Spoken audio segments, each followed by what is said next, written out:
Amis de TVA ADP, bonsoir et bienvenue dans la nouvelle émission de ce lundi soir, la mafia des tribunaux de commerce, c'est quoi? Alors, je vous avoue que ce soir, j'attends mon invité. Il avait un petit problème de connexion.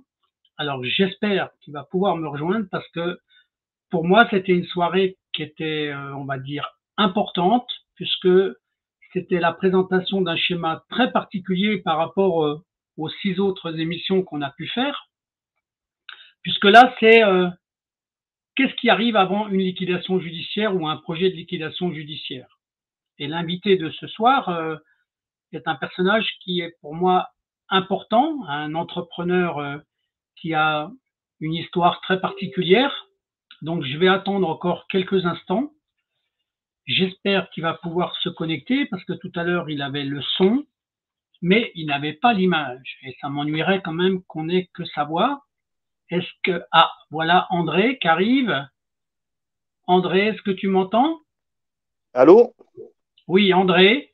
Donc, Oui, vous André. Donc, m'entendez? oui, moi je t'entends bien, André. Donc, bon, a Alors j'ai un priori, souci. oui, a priori, on n'a que ta voix, c'est ça? Bah, apparemment, oui, il y a un problème de connexion. Bon, écoute, je suis un petit peu embêté parce que j'aurais préféré que les gens voient ton visage pour l'émission de ce soir et pour l'archivage, mais au pire, donc déjà, ils voient ton nom, d'accord? Ils ont reconnu un nom qui s'appelle Monsieur André Debiaz, c'est ça?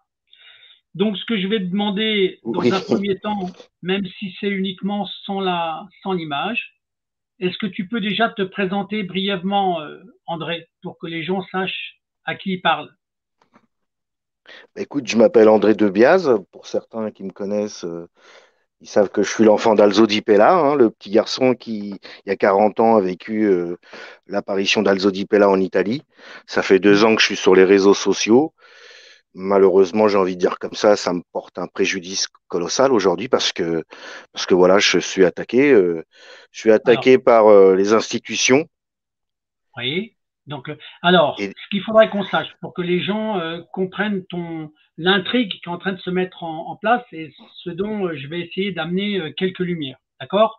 Pour l'instant, ce que les gens ont besoin de savoir, c'est quel est le type d'activité que tu as et où tu es installé pour qu'ils te situent géographiquement et dans quel domaine d'activité tu es. Puis après, on va aborder ce qui t'est arrivé et les conséquences de ce qui t'est arrivé. Vas-y, André, parle.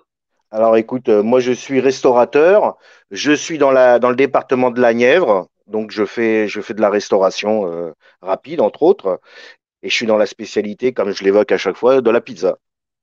D'accord. Donc là, c'est et donc tu es dans la Nièvre. Est-ce que tu es loin de Nevers, du chef-lieu de département? Combien de kilomètres à peu près? Allez, environ 40 minutes, environ 40 kilomètres. D'accord. Voilà. Donc c'était pour te situer, pour que les gens arrivent à te situer. Donc déjà, ça c'est un premier point. Donc maintenant, le deuxième point qui va être important, c'est d'expliquer ce qui t'est arrivé, à quelle période.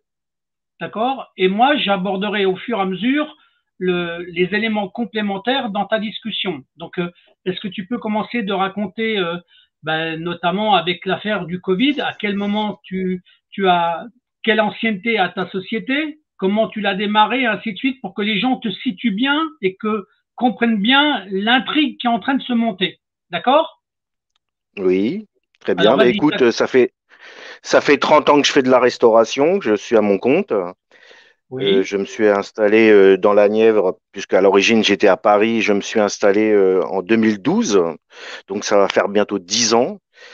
Et à partir de là, j'ai monté mon entreprise et j'ai transféré aussi une partie de mon entreprise qui était à Paris dans la Nièvre et j'ai continué pendant presque 10 ans cette activité. Et à la fin de 2019, j'ai vendu une première partie de mon activité qui consistait à vendre des pizzas en drive. Et là, à la fin de 2019, j'ai ouvert une nouvelle activité dans un petit village qui s'appelle Rouy, dans le alors, département de en la quel moment Nièvre. tu as démarré cette nouvelle activité-là? Tu as dit en quel moment? Au début 2020, Au début de l'année. j'ai signé. voilà, j'ai signé le compromis, enfin, on va dire le local commercial, la location, en février 2020 exactement. D'accord. Ah ben là, d'ailleurs, je commence à comprendre les incidents qui vont arriver. Parce que là, tu démarres une nouvelle activité en 2020. D'accord? On est Voilà, bien d'accord, exactement. hein? Bon, Exactement. Alors, je précise quand même qu'on est en février 2020, donc ça faisait à peu près un mois que j'avais fait la grande partie des travaux. Et au moment où je vais ouvrir, ben, l'État français décide d'un confinement général, pas uniquement voilà. pour moi, hein. Donc là, voilà, il faut que les gens comprennent. Il faut que les gens comprennent que ça, c'est la première étape de l'intrigue. D'accord? À partir du moment où tu as un nouveau commerce, d'accord, tu n'as donc pas d'historique au niveau de cette société-là dans l'exploitation. Et pour que les gens comprennent, ça va avoir une incidence dans les prochains mois. C'est que normalement, toutes les entreprises commerciales qui avaient une fermeture administrative avaient une aide de l'État en compensation de la fermeture qui était attachée au chiffre d'affaires de l'année précédente ou des bilans antérieurs. D'accord? Donc ça, c'est la position que tu as. Toi, tu démarres, tu ouvres, et avant même que le commerce y démarre, tu te tapes une fermeture administrative attachée au fameux virus, le Covid. On est bien d'accord, c'est bien ça qui s'est passé.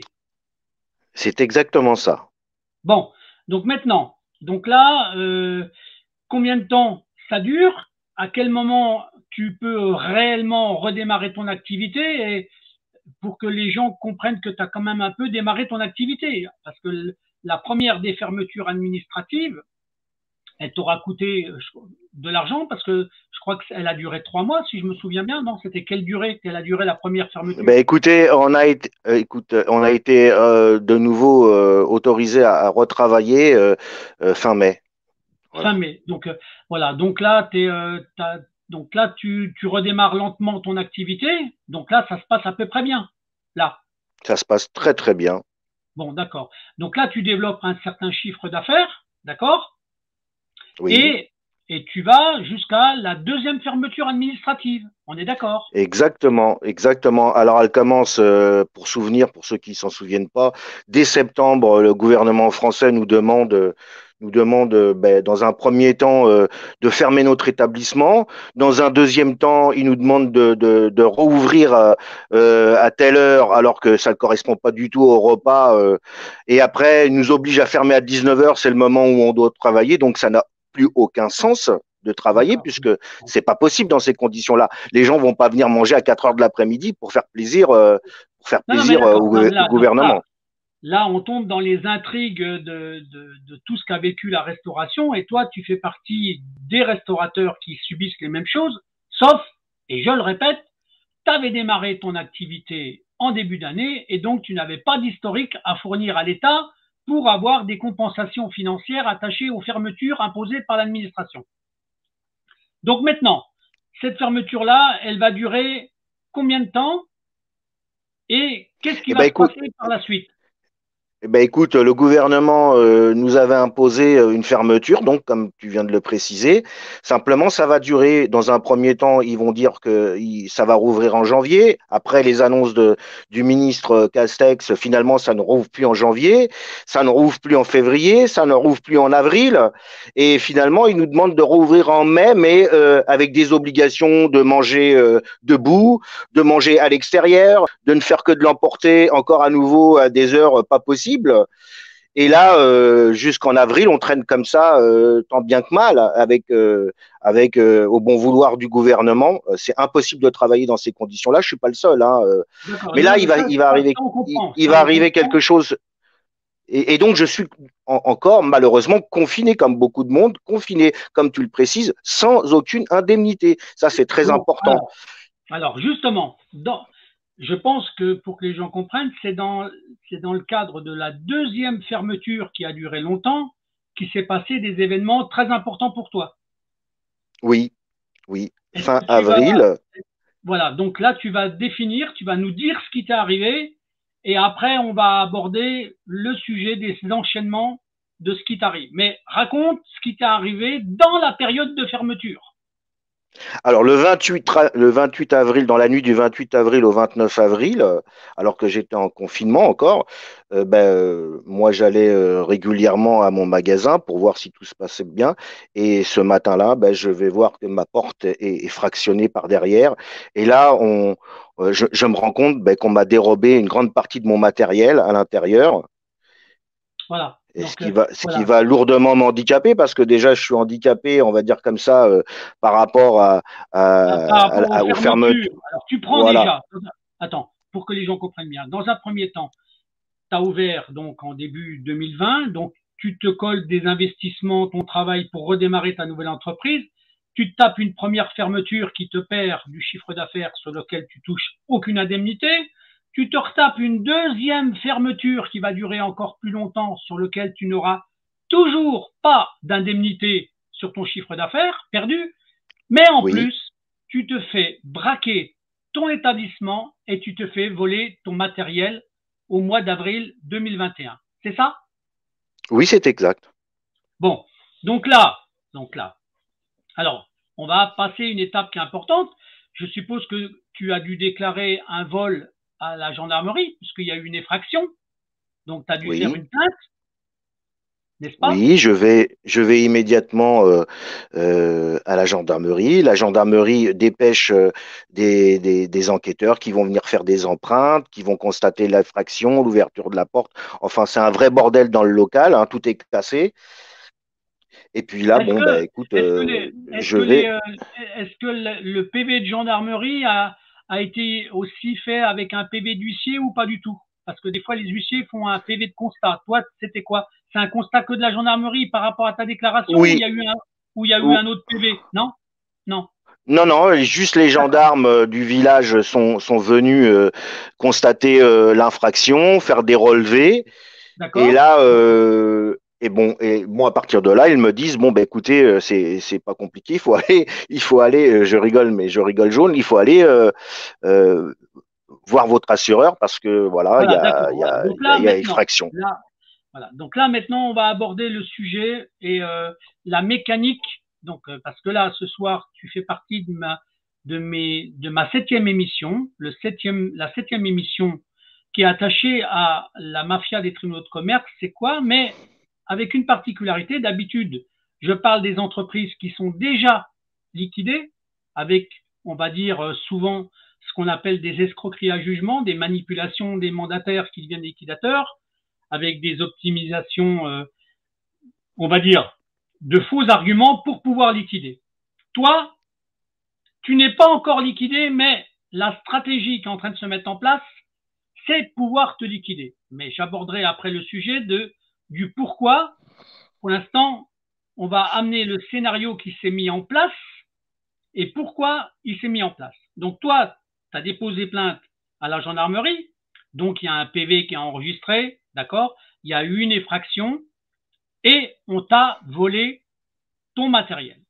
Maintenant, tu as un assureur avec lequel, quand tu as ouvert ton entreprise en 2020, tu as dû signer un contrat qui garantissait, tu avais un contrat d'assurance en tout cas, d'accord? Oui, bien sûr, bien sûr. Donc, est-ce que ton contrat d'assurance couvrait le vol? Oui. Donc voilà. Donc alors maintenant, on va faire une première chose. Alors, je Quel est le précise. nom? Attends, André, parce qu'on va amener étape par étape, d'accord? Non, mais je voulais juste Donc préciser que ça couvre le vol et la perte d'exploitation aussi, hein. les deux, les deux. Donc voilà. Donc là, c'est la perte d'exploitation, elle est attachée. Mais alors, il y a eu une manipulation des assurances et de l'État pour pas couvrir les pertes d'exploitation, d'accord? Je peux te le dire parce que j'ai eu une émission sur une chaîne de télé à l'époque qui s'appelait Table 700 où j'avais invité un restaurateur qu'ils avaient essayé de récupérer parce que justement il avait perdu du chiffre d'affaires. Mais là, on va passer à l'étape déjà primaire. Ton contrat d'assurance, dans un premier temps, c'est sûr qu'il devait déjà te rembourser absolument tout le matériel volé parce que tu étais couvert par un contrat. Maintenant, ce que je vais te demander de donner, c'est le nom de l'assurance avec lequel tu avais signé un contrat, d'accord? Et éventuellement le nom de l'assureur. Vas-y, où tu veux que je le donne. Non, vas-y, c'est toi qui le dis. Non, non, non, je peux le donner, hein, Vas-y. c'est officiel, j'ai le contrat. C'est Gann Assurance à Nevers. Et D'accord? l'agent qui m'a fait signer le contrat s'appelle Julien Fallet. Alors voilà. Donc voilà la première étape, messieurs, dames, pour que vous compreniez bien. Nous avons un assureur, donc qui est l'assurance Gann Assurance, qui a une boutique en plein centre de Nevers, je crois. Hein, donc si je ne m'abuse pas, l'agence. Tout, Donc il est agent général du Gann et c'était lui qui t'avait fait la signature du contrat d'assurance. oui, On est d'accord, hein? oui, oui. Donc maintenant lui, au niveau de ton contrat, à partir du moment où tu as déclaré vol, quel est l'engagement qu'a pris l'assureur pour te dédommager déjà, dans un premier temps, du vol et dans un deuxième temps, de la perte d'exploitation. Alors, est-ce que tout ça, ça s'est mis en place? Bah, écoute, ça s'est mis en place, mais il n'y a eu aucun remboursement. Enfin, du moins, moi, j'ai C'est-à-dire, fait toutes les démarches. Bah, c'est-à-dire qu'à partir du moment où ils ont mandaté un expert, il est venu avec l'expert à mon local pour constater alors attends, attends. l'infraction, Le le nom de vol. l'expert, est-ce qu'il faut donner le nom de l'expert? Le nom de l'expert, c'était quoi? Tu t'en rappelles ou Je faut me que je le souviens. donne? Non, ben donne-le parce que je m'en souviens plus. Je Alors, me il souviens plus de s'appelle son nom. Simon Terret, Voilà, exactement. expert au BC2J. D'accord? Donc, alors, je vais dire pourquoi je connais les noms et pourquoi je les ai sous les yeux. D'accord? Mais on va continuer l'histoire parce que je veux que les gens comprennent, je veux que les gens comprennent ce qu'on te fait et pourquoi on le fait. D'accord? Donc là, pour l'instant, ton assureur qui s'appelle Julien Julien Fallet, Fallet. assureur Hogan, refuse de te dédommager, un, le vol de ton matériel et deux, la perte d'exploitation. Est-ce qu'il motive les raisons de pourquoi il ne te paye pas? Ben écoute, dans sa motivation, c'est que je lui avais pas fourni les factures. Or, c'est totalement faux. Je lui ai fourni les factures. Donc là, c'est un premier mensonge. Alors, hein, là, il ment. Ah, Il dit qu'il n'a pas les factures. non seulement c'est un mensonge, mais en plus il y a des témoins qui sont là et qui constatent D'accord. Bon, que donc là, on a le droit. Donc, à partir du moment où on a des témoins qui sont capables de le certifier, on peut accuser ton agent général, Julien Fallet, d'être un menteur. Hein? On est d'accord. J'ai oui, le droit. D'accord. tout à fait. C'est un Alors menteur, on maintenant, peut le dire. alors maintenant, est-ce que l'expert, Simon Terret, l'expert, est-ce que lui t'a fait un rapport de sinistre ou pas? Strictement rien. Il a fait Alors, strictement rien. Il devait faire un chiffrage, il devait tout me transmettre. Il ne m'a jamais rien transmis. voilà. Deuxième étape pour que les gens comprennent bien, l'expert Simon Terret, expert, d'accord, ami de l'assureur Dugan, puisqu'il a été délégué par Julien Fallet pour faire l'expertise, je suppose, d'accord? Eh ben Oui, lui, il ne rend pas de rapport et on ne sait pas quelle est la perte en valeur par rapport à tous les documents et justificatifs que tu as donnés. C'est la deuxième turpitude de cette affaire. Alors là, j'appuie sur ça parce que c'est comme ça que se construit une future liquidation. D'accord? On a déjà deux faits qui sont importants. Alors je dirais pourquoi après ça se met en place comme ça, mais on va continuer l'histoire pour que les gens petit à petit comprennent. Donc tu te retrouves avec un contrat d'assurance qui ne t'indemnise pas ton vol, un expert qui ne te fait pas de rapport d'expertise pour chiffrer la perte de ton matériel par rapport à des facturations qui en valorisaient la valeur. Hein, et tu te retrouves maintenant avec une perte d'exploitation de chiffre d'affaires qui ne sera pas couvert.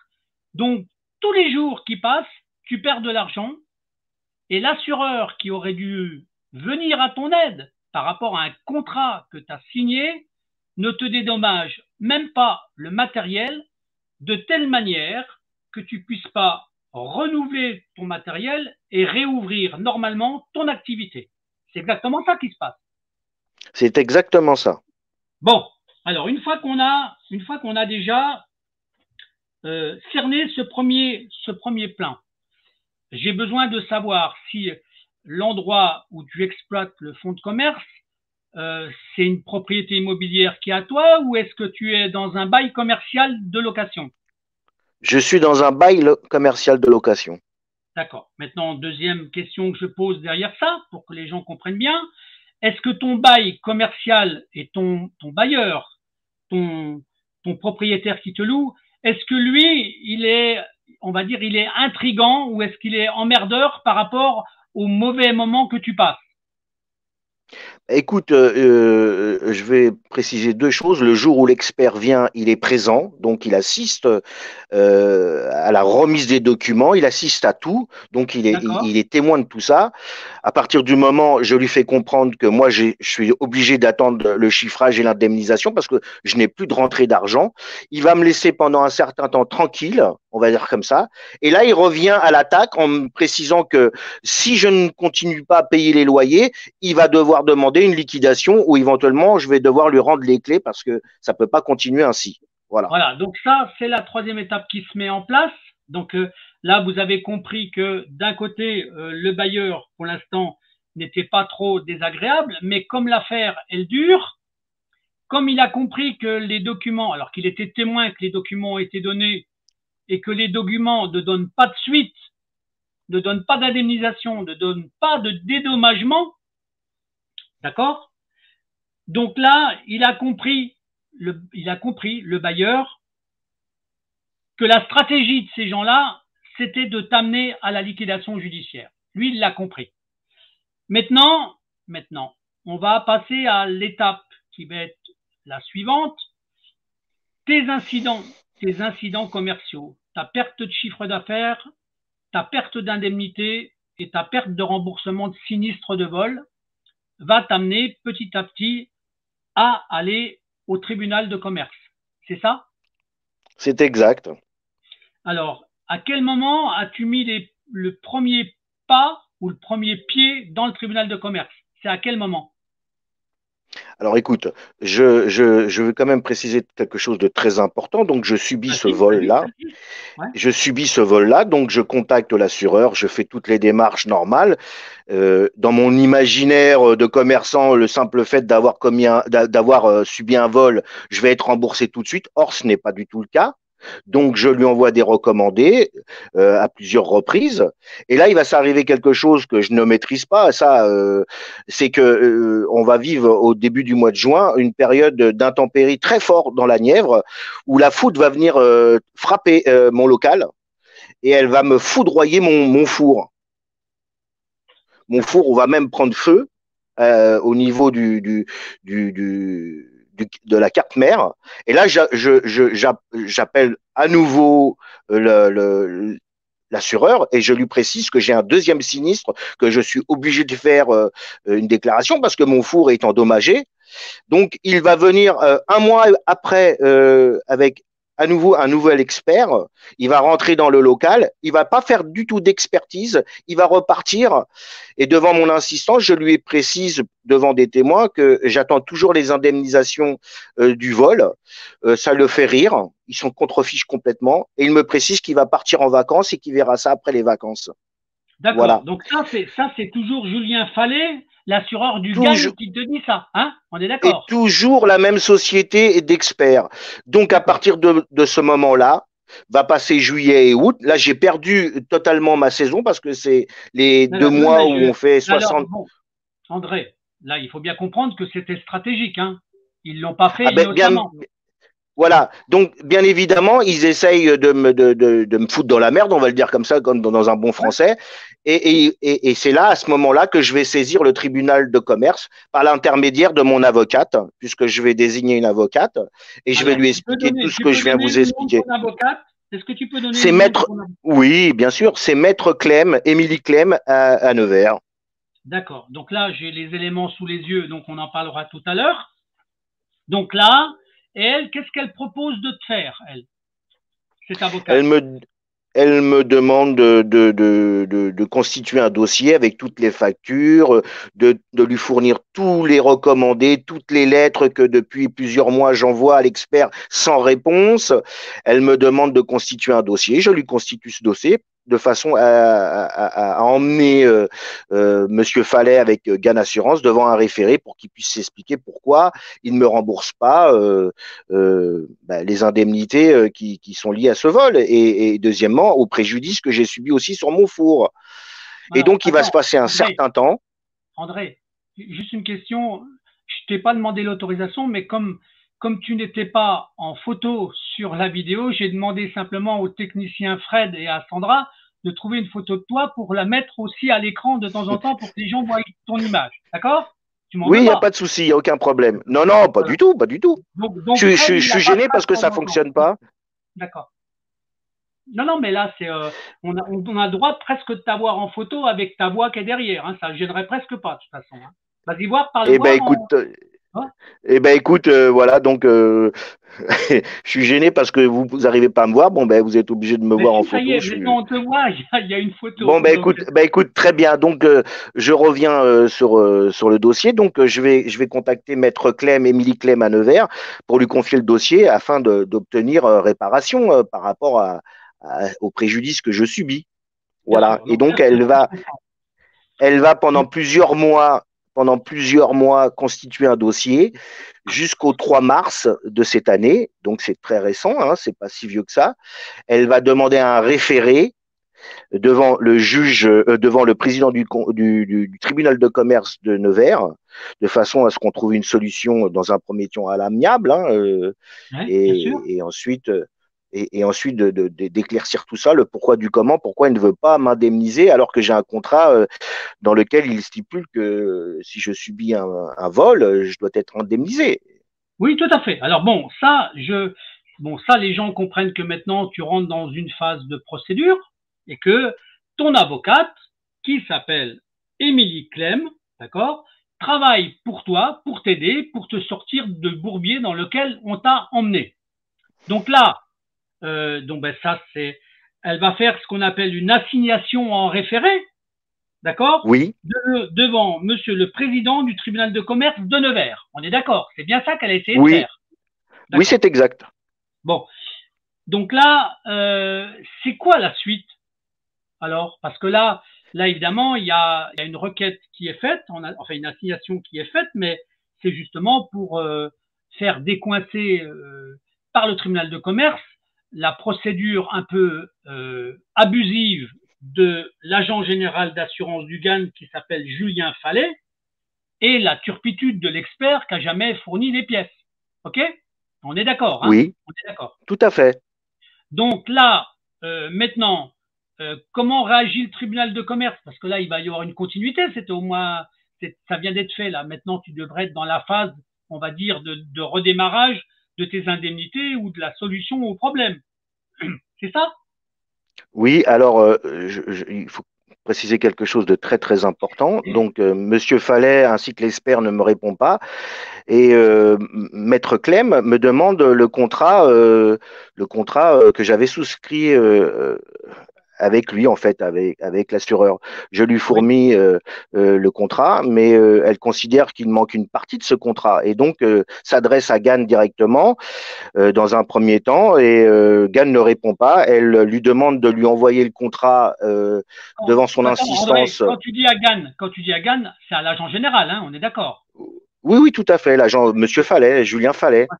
Ouais. Devant son insistance, après un mois d'insistance, l'avocat n'obtient pas le contrat en fait devant son. Et là, elle décide avant le référé de saisir un huissier de façon à ce que le référé lui arrive parce qu'il pourrait très bien dire qu'il n'est pas au courant du référé.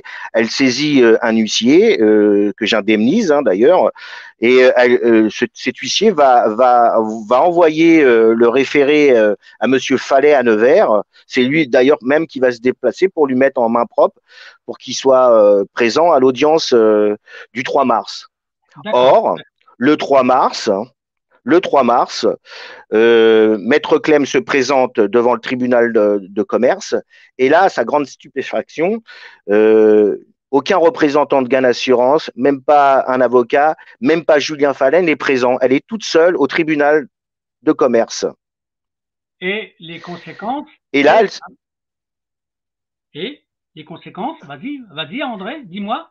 Et donc, elle s'adresse auprès du président du tribunal de commerce et elle lui explique la situation, puisque elle est toute seule présente, elle profite de ce moment, j'ai envie de dire, d'intimité, hein, et elle lui explique un peu la situation. Et là, en quelques phrases, le président du tribunal de commerce lui demande de quitter l'audience. Il ne va pas donner suite au référé, il lui fait comprendre qu'il n'y aura pas de suite à cette affaire. Alors Voilà. voilà, bon maintenant, alors c'est maintenant que j'interviens sur la suite de ce qui se passe pour que les gens comprennent. Donc là, on a fait une étape qui est importante. Maintenant, il faut préciser plusieurs choses et là, je vais engager ma responsabilité sur ce que je vais dire, d'accord, pour que tu comprennes bien, parce que comme j'ai décortiqué ton affaire et que je sais comment fonctionnent les tribunaux de commerce, pour en avoir été victime il y a longtemps et plusieurs fois, donc je sais quelle est la turpitude qui existe dans ce monde-là. Alors, je vais nommer des noms. Je vais donner. Si je prends Julien Fallet, l'assureur du GAL, d'accord? Il fait partie d'une fraternité que je donnerai après, d'accord? Après, tu as Simon Terret, l'expert. Il fait partie de la même fraternité, d'accord? Là, on commence à comprendre. Après, tu as ton bailleur, qui lui aussi en fait partie, mais c'est pas lui le plus chiant. Pour l'instant, lui, il pouvait percevoir tes loyers, mais tout ce que tu as subi, mais il en fait quand même partie. D'accord? Et après, t'as quoi? T'as un monsieur qui s'appelle Patrick Mercier. Ça te dit quelque chose, le nom de Patrick Mercier?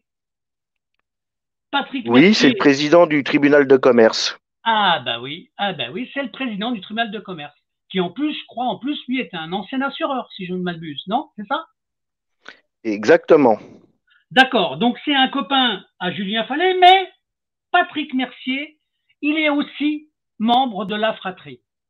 Alors quand je dis fratrie, c'est quelque chose normalement qui est bien. C'est à l'origine c'était bien. Alors quand je dis fratrie, ça s'appelle la franc-maçonnerie. D'accord? C'est un nom qui est joli, mais la franc-maçonnerie, elle a deux niveaux. Il y a le niveau des gentils et il y a le niveau des méchants. D'accord? Je pense que tu as affaire à un niveau de la franc-maçonnerie de méchants qui veulent, qui veulent ta liquidation. Parce que, en plus, Monsieur Debiaz, si les gens s'amusent à taper sur Internet le nom de André Debiaz, ils vont découvrir quelque chose, un monsieur qui est à l'opposé, mais à l'opposé de l'esprit de cette fraternité. D'accord? Il n'aime pas la puissance divine, il n'aime pas Dieu, il n'aime pas la Vierge Marie, il n'aime pas Jésus, pour une grande partie, hein, pour une grande partie. D'accord? Donc, toi, tu as eu des relations dont je laisserai les gens découvrir ton univers, qui tu étais, ce que tu as vécu. Et là, j'ai besoin de te dire un complément que j'ai découvert, que je vais t'amener petit à petit, c'est qu'en fin de compte, euh, le responsable du GAN, d'accord? Le responsable du GAN qui veut pas te payer ton assurance, qui s'appelle Julien Fallet, eh ben, il a un tonton, son oncle, c'est le maire de la commune dans laquelle tu travailles. Et lui aussi, il fait partie de la fratrie. Donc, est-ce que tu veux bien que je donne son nom à l'antenne? Bah, Est-ce que écoute, tu veux oui, bien? hein. Ah, ça te gêne pas? Je peux même donner même son Pas du prénom. tout, rien ne me gêne. Bon, c'est vrai. Bon, alors, Vas-y, il a hein. un nom Il et n'y a aucun problème. Non, il a un nom et un prénom. C'est Thierry Gauthier, maire de la commune où tu travailles, qui s'appelle Rouy.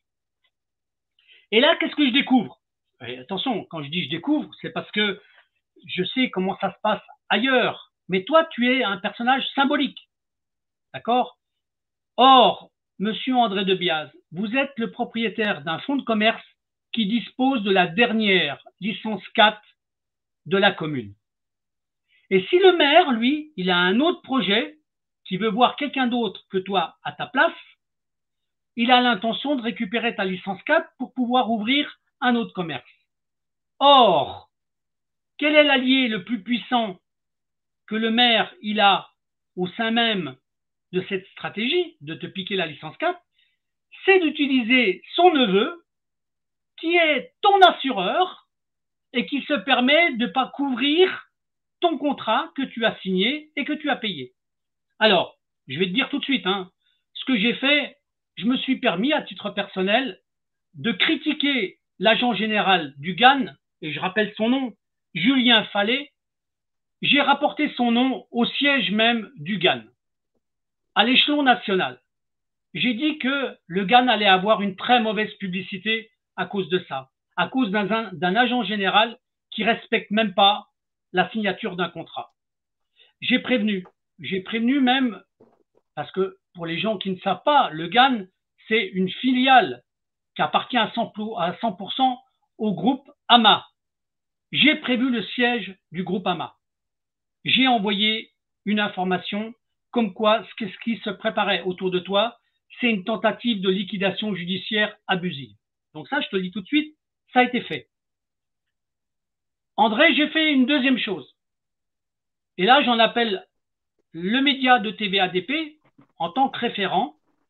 J'ai prévenu le parquet de Nevers, dont Madame la procureure qui s'appelle Alexa Carpentier, pour laquelle, toi, je crois que tu as envoyé une plainte attachée à ce que tu as subi. On est d'accord? Oui. D'accord. Donc moi, non seulement je l'ai prévenu, mais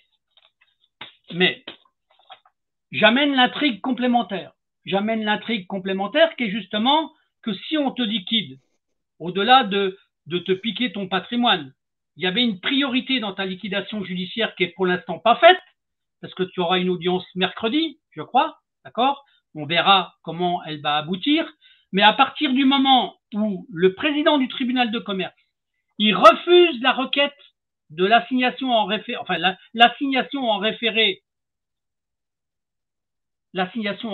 elle est refusée par le président du tribunal de commerce, ça veut dire qu'ils ont un objectif précis, c'est de te liquider. Et te liquider, c'est la seule manière de pouvoir te quitter, de pouvoir te piquer la licence 4 qui t'appartient au titre de ton fonds de commerce et de ton activité.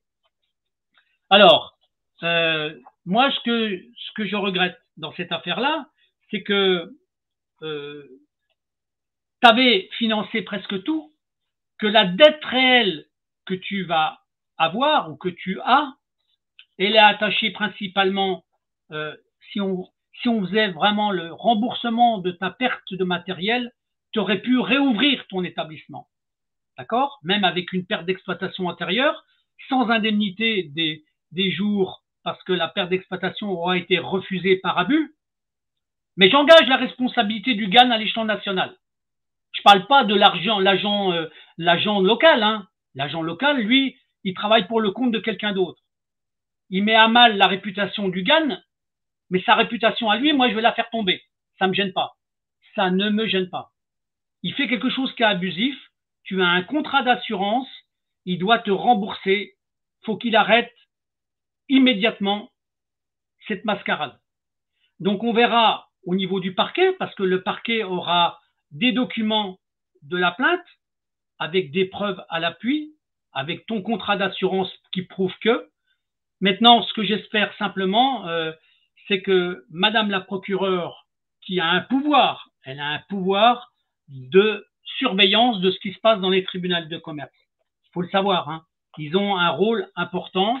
Et moi, je lui rappellerai éventuellement un article de loi qui l'autorise à intervenir en cas où il y a un abus de pouvoir du président du tribunal de commerce.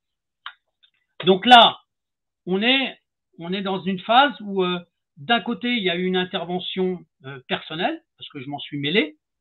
Je pense même que en fonction de comment dirais-je, du rendez-vous que tu vas avoir mercredi, André, je pense que nos auditeurs, j'ai même eu un appel téléphonique qui m'a dit que si vraiment tu avais besoin de matériel pour pouvoir redémarrer immédiatement, on a des gens qui étaient prêts à te passer ou t'apporter du matériel pour que tu redémarres. Je ne sais pas si tu vois ce que ça veut dire, André.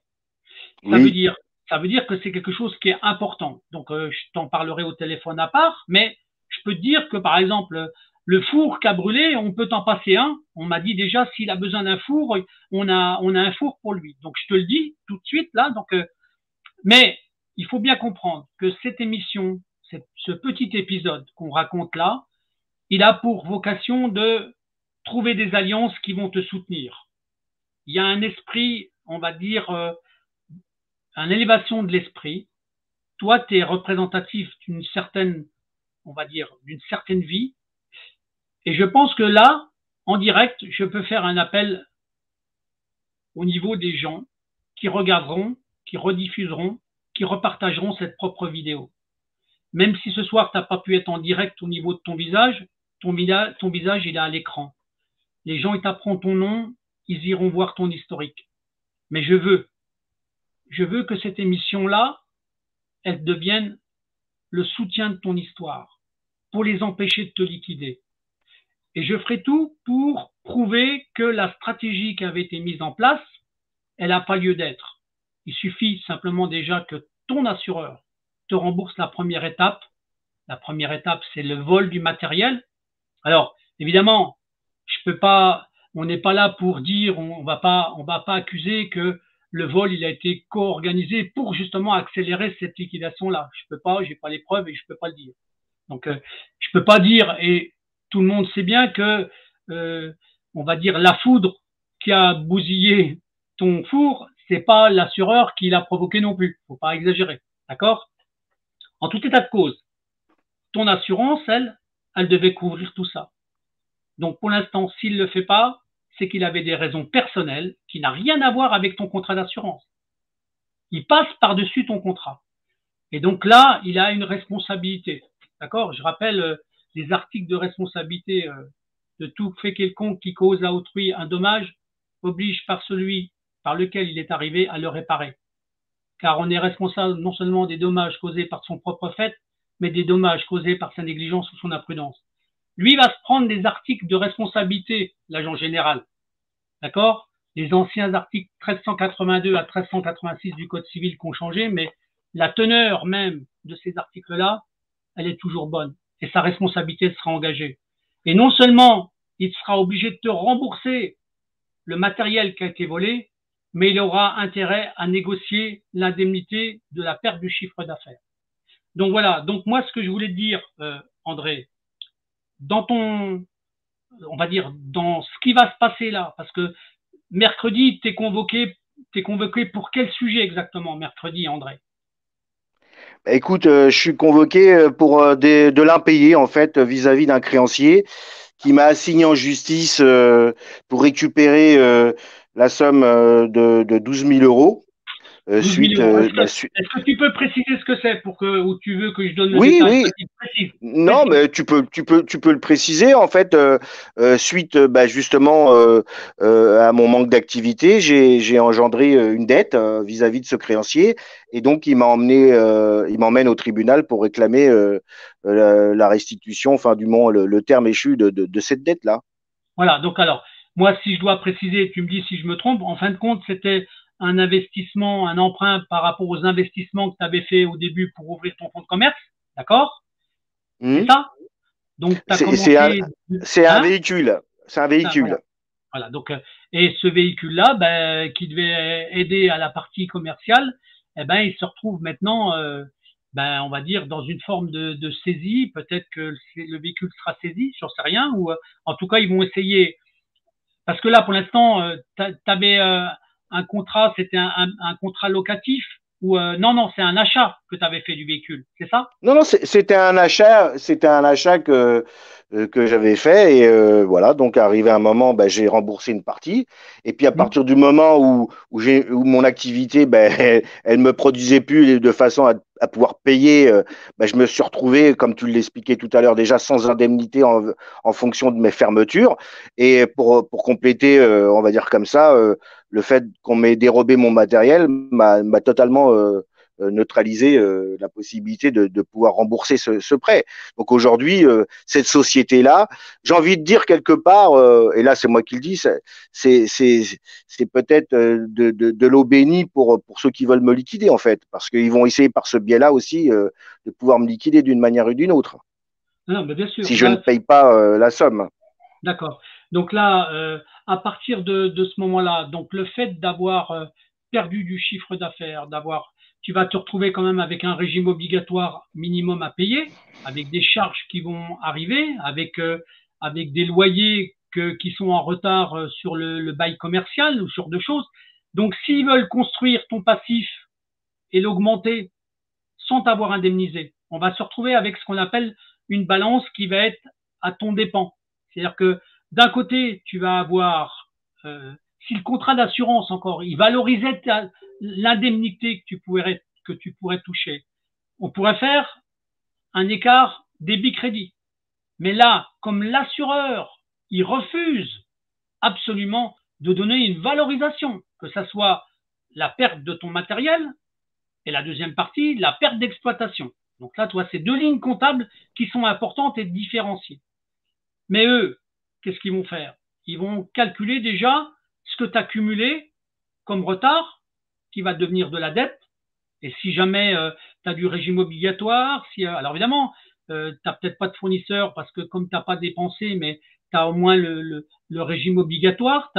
Bon, les assurances, peut-être que ça s'était payé parce que c'était pas les plus grosses sommes.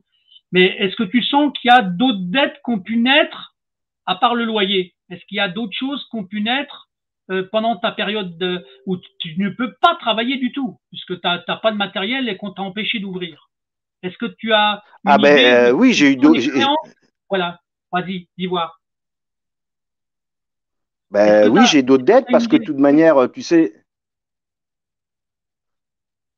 tu m'entends? Oui, oui, oui, je t'écoute, je t'écoute. Allô? Oui, oui, je t'écoute, Oui, je ben t'écoute. forcément, j'ai cumulé des dettes parce que ça fait 9 mois, ça va faire bientôt presque un an maintenant que je suis dans l'attente de cette indemnisation parce que je rappelle quand même que c'était le 28 avril de l'année dernière et on arrive bientôt ou à un an de l'attente de cette indemnisation, hein. Donc D'accord. forcément, en un an de temps, j'ai cumulé tous les loyers en retard, l'électricité, le téléphone. Ben, le crédit qui m'est demandé et puis même mes dettes personnelles, hein, tu comprends, je suis dans une situation totalement précaire puisque je n'ai pas d'autres revenus. Je n'ai aucun revenu à part ceux de mon activité, puisque pendant 30 ans, Christophe, moi j'ai toujours travaillé, je n'ai jamais eu aucun Non, problème. Et non, là, mais voilà. les deux confinements, plus l'accumulation de ce vol, m'ont emmené là où je suis aujourd'hui. Voilà. Donc là, pour l'instant, qu'on soit très clair, d'accord? Pour l'instant, le tribunal de commerce tu ne disposes pas de ce qu'on appelle parce que normalement, la procédure telle qu'elle se met en place, on doit avoir une synthèse de ton passif, c'est-à-dire l'enchaînement de tes dettes. Après, on va demander la synthèse va se basculer avec quelle est la valeur des actifs qui sont à côté. Et là, pour l'instant, y a pas de mandataire judiciaire attaché autour de toi. On n'a pas de mandataire, hein, on est Non, d'accord. non, D'accord. pour l'instant, Donc non. là, alors, il y a deux cas de figure qui peuvent se présenter. Soit ils acceptent, et c'est ce que je vais imposer par cette vidéo, je vais demander à monsieur le président Patrick Mercier de bien vouloir étudier ce qu'on appelle une période d'observation avant toute demande de liquidation judiciaire. Parce que là, ce qu'on va faire, je fais un appel aux citoyens et je fais un appel, on va dire, à une forme de donation. J'ai eu une idée avec des gens pour éventuellement créer une forme de soutien, peut-être des entrepreneurs qui seraient capables de t'aider à créer une forme de trésorerie de relais en attendant l'assurance. En tout état de cause, le tribunal de commerce sera prévenu. Il n'est pas du tout question que les conséquences de l'administration avec ta fermeture, les conséquences de ton assureur parce qu'il refuse de payer un vol, il n'est pas du tout question que ces deux points-là se cumulent pour t'amener à une dette qui a été construite à cause de ça et qui devienne la raison de ta liquidation. Alors, je sais comment se font les liquidations, hein, je connais ça par cœur. Donc toi, pour l'instant, c'est le préambule. Donc là, c'est la première fois que j'ai un invité où je pressens la liquidation qui va arriver. Donc, je suis content de t'avoir eu avant, parce que si jamais le, les choses qu'on raconte, les faits qu'on dévoile et la manière dont c'est articulé peut permettre une solution, un retour de situation, un changement de comportement des gens qui te veulent du mal, eh ben peut-être que ça pourra servir pour le futur. En tout état de cause, André, je reste attaché à pouvoir te soutenir dans ce combat-là, je te le dis tout de suite. Hein, donc, je fais attention à, à la manipulation qu'il y a pu y avoir déjà. Donc ça, parce que là, elle est constatable. On le sait, on voit les arguments qui se sont mis en place pour pouvoir les utiliser au moment du tribunal de commerce. Mais je fais attention à la fratrie. Je fais attention à ces complicités, à ces gens-là qui, qui sont des affairistes hein, pour beaucoup. Alors, il y en a des très gentils, bien sûr, heureusement. Je ne vais pas mettre tout le monde dans le même sac. Mais là, tu as une collusion de gens qui cherchent à te détruire. Alors maintenant, il y a deux manières de l'avoir. Est-ce que c'est uniquement l'attrait de ta licence 4 parce que le maire, lui, en a besoin dans un autre projet de la commune? Ou est-ce que c'est un ensemble de faits, une opportunité, le fait que justement tu sois en difficulté permettra de la payer et en plus de détruire un peu le symbole que tu représentes au niveau de ton nom, au niveau de ton histoire, au niveau des messages que tu as pu transmettre et que tu vas continuer de transmettre. Or, moi, pour l'instant, ce que j'espère, c'est que justement, l'image que tu représentes au-delà du commerçant, au-delà de l'entrepreneur de restaurant qui est à Rouy, d'accord? Tu symbolises plein d'autres choses. Et ce symbole-là, pour moi, il est important parce que je voudrais justement que les gens le découvrent, le redécouvrent, le transmettent, le fassent savoir et qu'ils deviennent tes alliés, qu'ils deviennent tous tes alliés, pour montrer que la turpitude n'a pas lieu d'être dans ton cas par rapport à ce que tu as vécu. Donc maintenant, André, je voudrais que tu me dises dans la manière de voir la suite, toi, comment tu pressens la chose, vraiment comment tu la pressens par rapport à moi, ce que je t'ai projeté là. Comment tu la pressens? Écoute, moi, après un an, euh, j'ai suivi ce que m'avait demandé, enfin toutes les démarches que m'avait demandé l'avocate. Je suis pas un expert comme toi. Je me rends compte que voilà, derrière cet assureur, Monsieur Julien Fallet, il y a une volonté de me nuire d'une manière ou d'une autre. Effectivement, la mairie de Rouy a créé un commerce où elle avait besoin, elle l'a créé, hein, Elle l'a c'est créé, pas elle une l'a fois. créé. Elle l'a créé, elle n'a pas pu bénéficier de cette licence puisque je l'ai réclamée, puisque je l'avais achetée.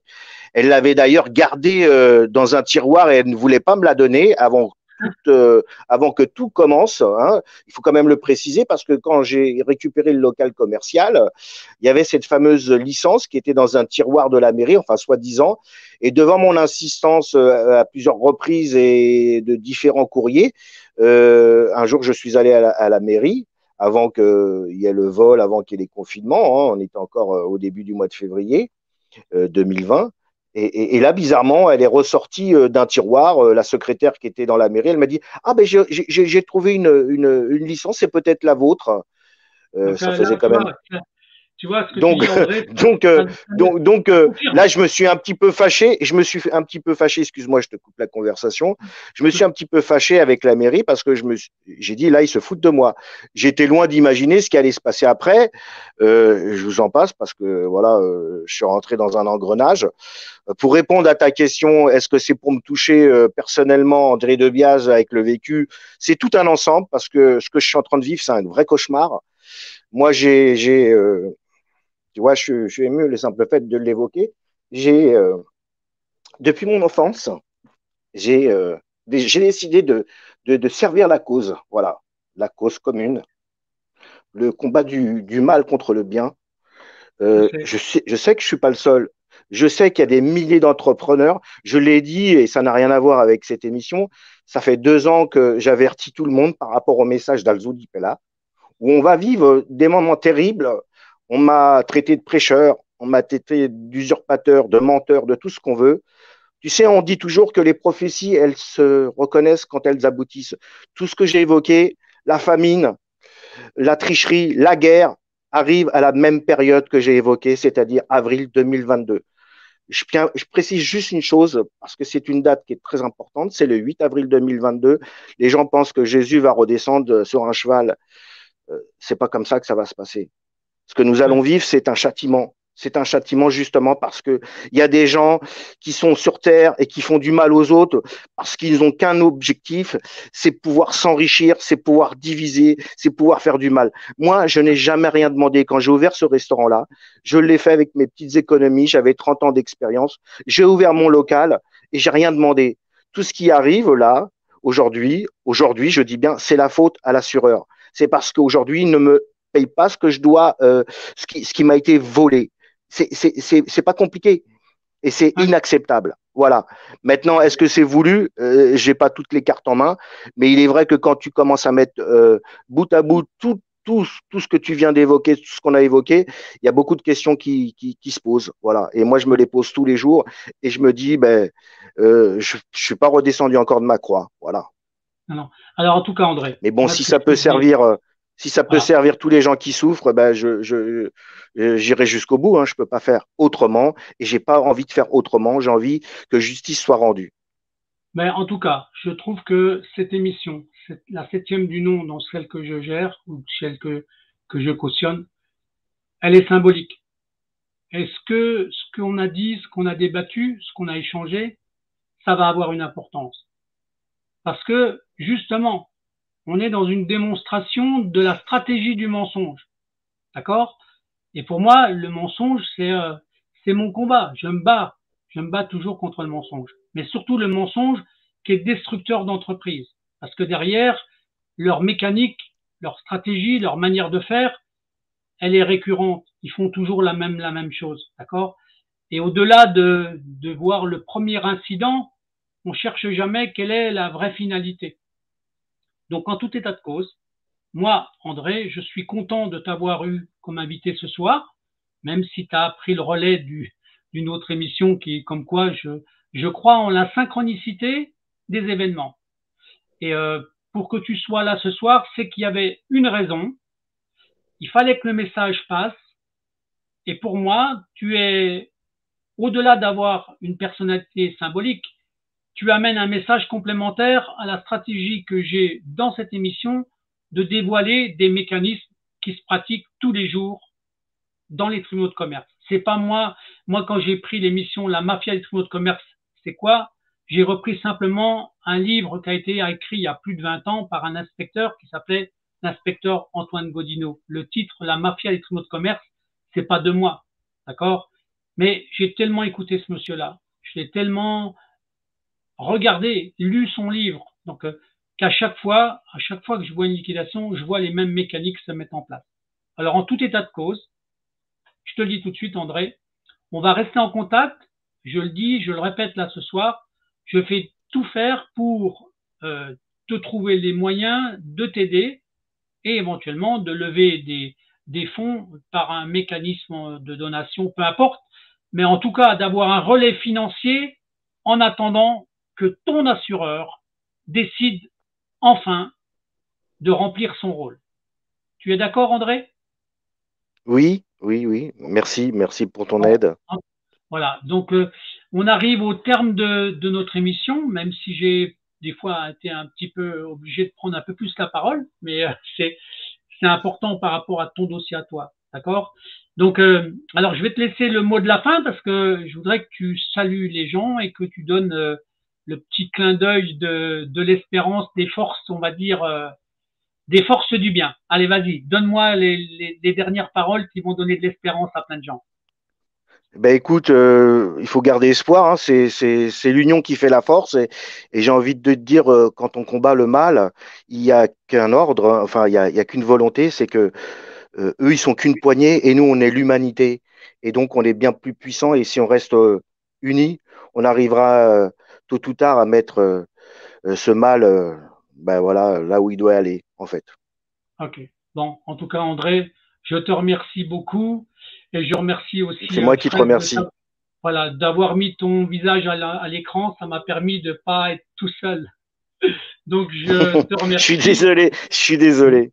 Non, non, mais c'est pas grave. Donc là, c'est presque symbolique, d'accord? Ça va devenir une icône, ton image, mais je trouve ça bien, d'accord? C'était voulu et c'était fait pour ça. Donc, André, je te remercie de cette intervention, de ce témoignage, cet épisode dans les émissions. Et j'espère simplement qu'on va trouver des solutions pour toi. En tout cas, on va s'en occuper. Je te remercie beaucoup, André, et je te souhaite une Merci, bonne suite. Christophe. Et je reste en contact avec toi, bien entendu, pour la suite des événements. D'accord? OK? Merci, Christophe. Je te remercie. Merci du fond du cœur, merci. Merci, merci, André.